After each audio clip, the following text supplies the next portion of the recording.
If you've got fear of taking that leap, here's a look. About risk is the more risks you take, you start to hone.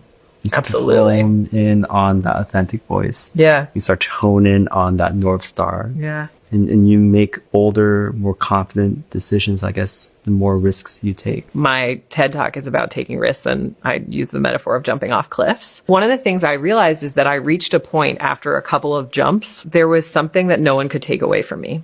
You know, and I think early in your career, you're scared. You're like, you don't know who you are. And to some extent, you're trying to define yourself by other people's versions of success. For me, risk taking was such an important tool for figuring out who I was.